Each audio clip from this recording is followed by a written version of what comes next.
You were taught that goodness is a shield, that if you are kind enough, patient enough, fair enough, the world will return it. That decency is its own protection, that the people around you will recognize your character and respond in kind. And for a long time, you believed this, because it felt true, because it was supposed to be true. But somewhere along the way, something started to feel wrong. You kept giving, and the giving kept being taken. You kept being reasonable, and the reasonable kept being exploited. You kept extending trust, and the trust kept being used against you. And you told yourself it was just those people, just that situation, just bad luck. But what if it wasn't luck? What if the very thing you were trained to call your greatest virtue, your goodness, your openness, that your willingness to always give people the benefit of the doubt, has been the most reliable mechanism through which you have been controlled, drained, and kept exactly where everyone around you needs you to stay? That is the question Niccolò Machiavelli was asking 500 years ago, and almost no one has the courage to answer it honestly. This video is not about becoming cruel. It is not about abandoning your ethics or turning your back on the people you love. What it is about is this: understanding the difference between being genuinely good and performing goodness as a survival strategy. Because those two things look identical from the outside, but they produce completely different lives. And if you have spent years doing the second one while believing it was the first, and everything in your life right now makes a painful kind of sense. Stay until the end. Because what Machiavelli saw about human nature, the part that every modern self-help book is too nervous to say out loud, will not just explain what has been happening to you. It will change the way you see every relationship you are currently in. Here is the first thing Machiavelli understood that most people never do. Goodness, when it is unconditional, does not earn respect, it earns use. Think about the people in your life who have been consistently, reliably, endlessly good to others. The ones who never say no, the ones who always show up, the ones who smooth over conflict, absorb tension, forgive faster than they probably should, and keep the peace even when keeping the peace costs them something real. Now think about how those people are actually treated. Not in theory, not in the stories those people tell themselves late at night. In reality, are they the ones others protect, prioritize, and fight for?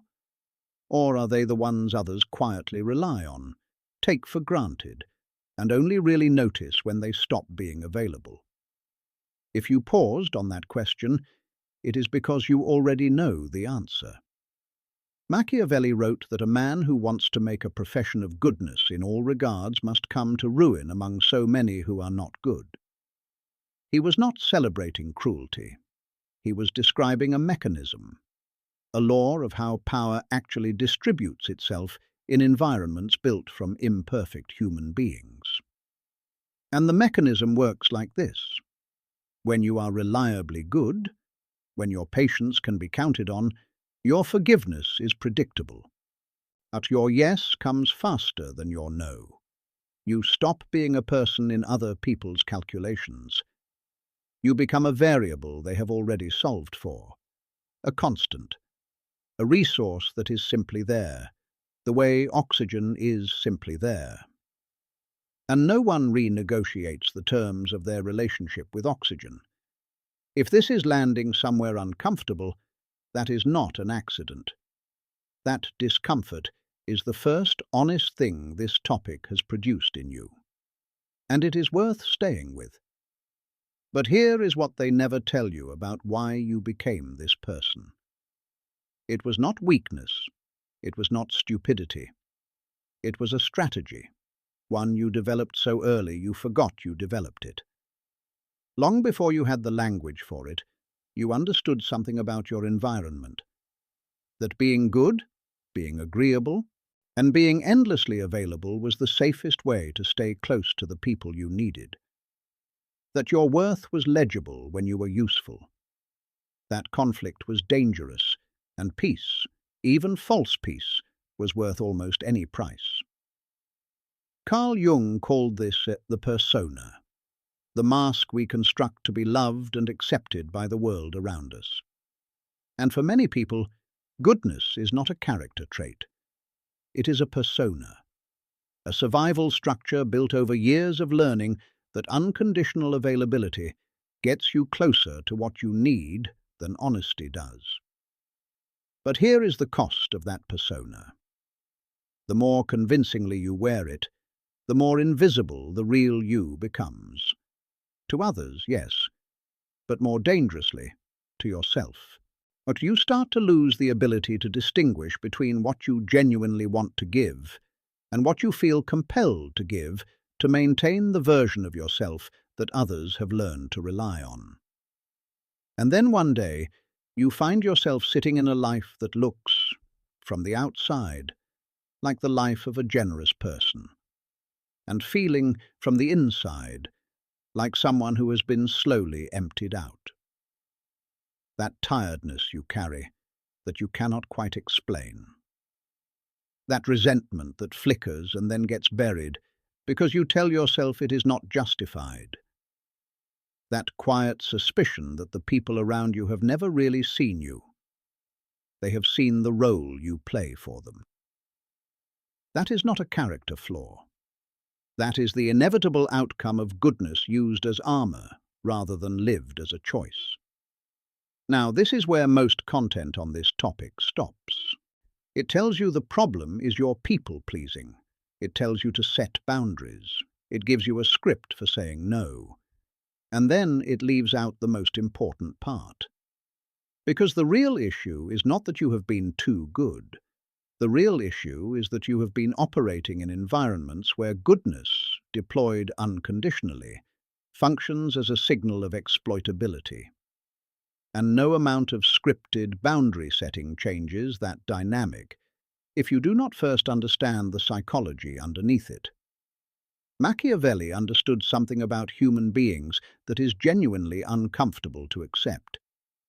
People, in their navigation of the world, are not primarily responding to your character. They are responding to your perceived cost, to how easy or difficult you are to move, to whether engaging with you produces friction or flow. You see, a person who is reliably good, who never pushes back, who absorbs whatever is put on them without visible consequence, signals to the environment, I am low cost. Take what you need. And so they do. This is not a cynical view of humanity. It is an accurate one. And the difference between those two things matters. Now I want you to realize something important. This is not entirely your fault. The villain in this story is not just your own lack of discernment. It is a cultural script, a conditioning so deep and so early that you have never once questioned whether it was actually serving you. Our institutions, our families, our social structures, they thrive on people who have been trained to be good.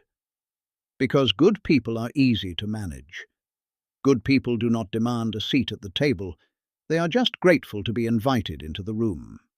The cultural machine has weaponized virtue to keep you in a state of perpetual accessibility. And it has made you feel like a villain the moment you begin acting like a protagonist in your own life. When you feel guilty for saying no, that is not your conscience speaking. That is the accumulated voice of every authority figure who benefited from your compliance, installed so deep inside you that it sounds like your own thought. And here is what Machiavelli saw that makes this specific and not abstract. There is a precise difference between a peaceful man and a harmless one. A peaceful man has a sword and knows how to use it, but chooses to keep it sheathed.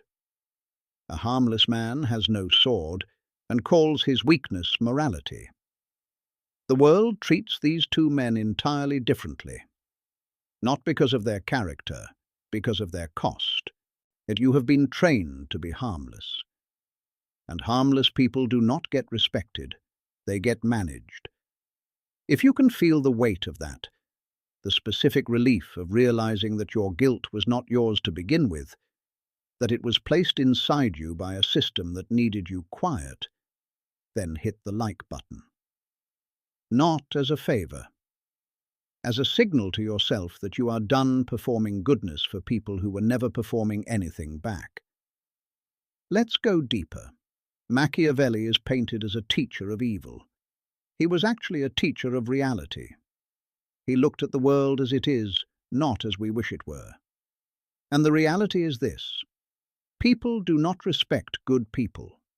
They respect necessary people. If you are always good, you are never necessary. You are a given.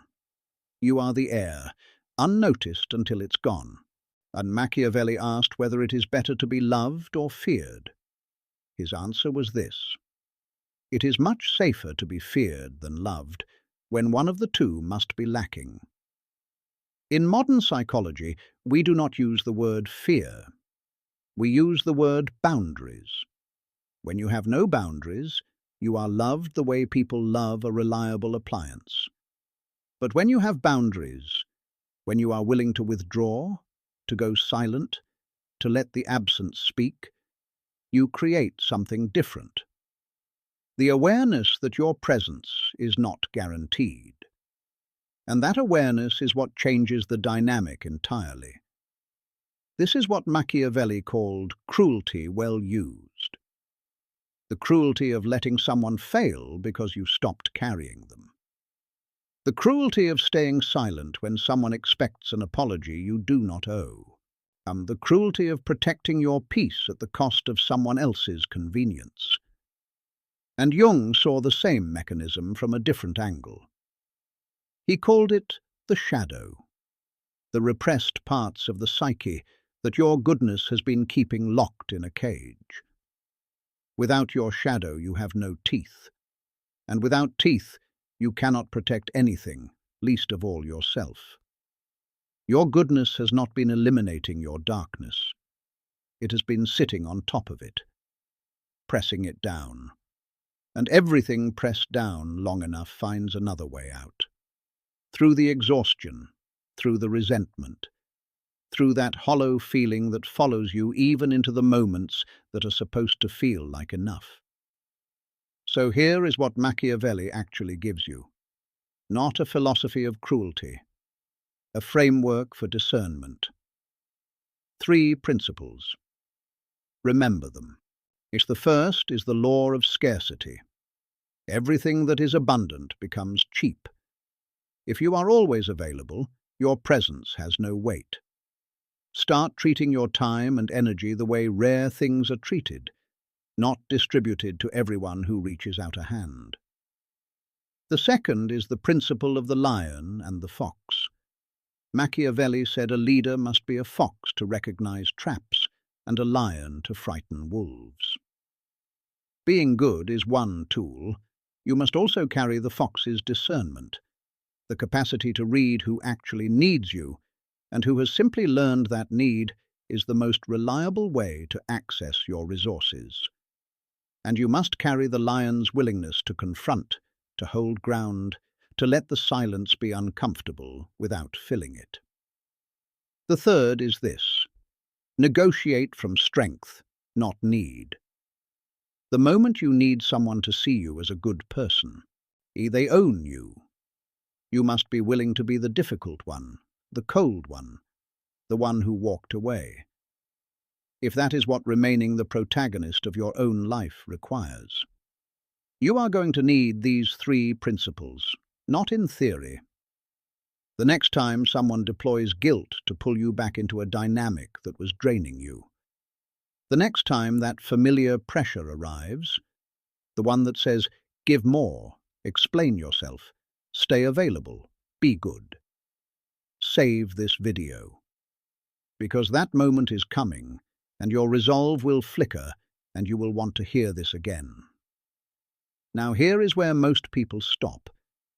They hear the Machiavellian framework and they think, so I just become cold. I just stop caring. I perform unavailability the way I used to perform goodness. That is the surface answer. That is the answer people give when they have heard the argument but not yet felt it. The deeper layer is this. The goal is not to become a bad person. The goal is to become a whole one. Machiavelli did not want the prince to be a monster. He wanted him to be effective. And effectiveness requires that goodness becomes a choice, not a compulsion. When you do something good because you feel you have to, that is not a gift, it is a transaction. You are trading your energy for the safety of not being disliked. And that transaction has been costing you more than you have ever admitted. The real shift is not in becoming mean, it is in becoming unfathomable. When you stop reacting to every provocation, when you let the silence hold instead of rushing to fill it, when you withdraw without explanation, you do not become cruel. But you become unreadable. And unreadable people cannot be controlled, because control requires predictability. It requires knowing which lever produces which response. The moment you stop being predictable, the levers stop working. Jung said the most terrifying thing is to accept oneself completely. That includes the part of you that is capable of walking away. The part that can be cold when cold is honest.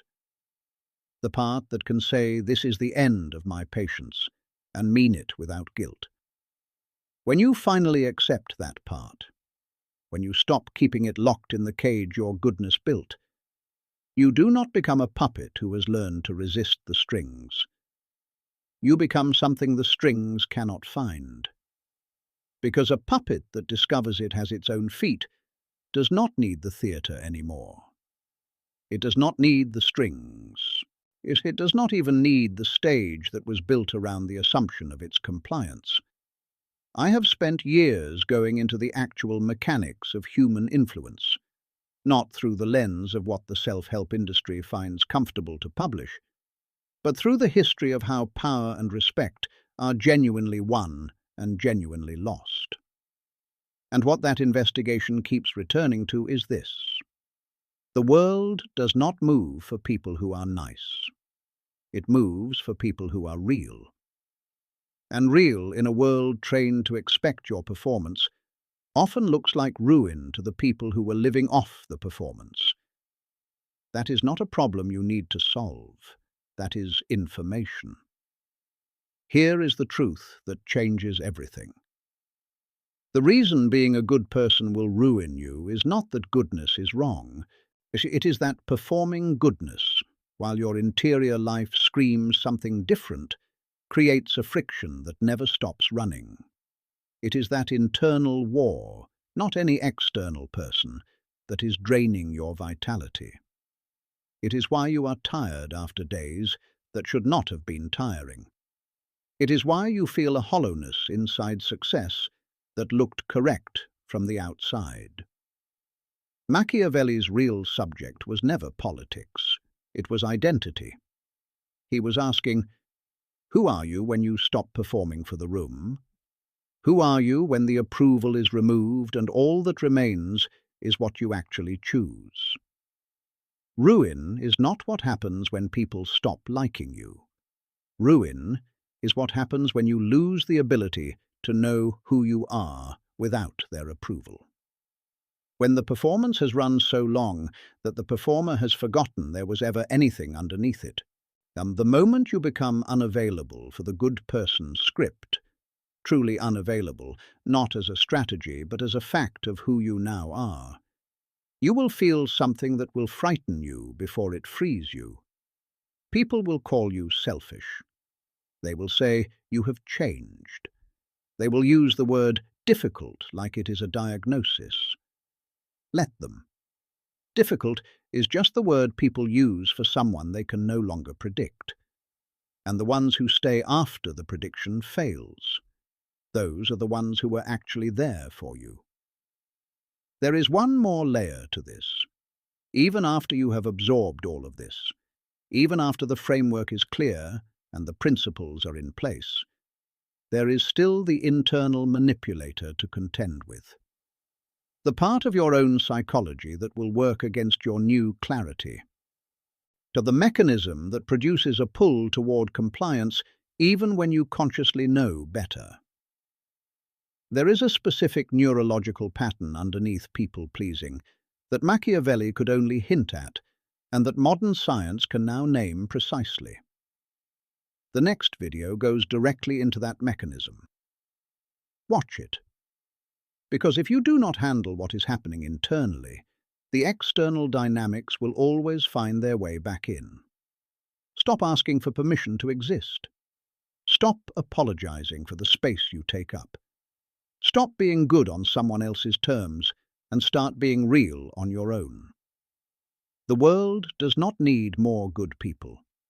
It needs more whole ones.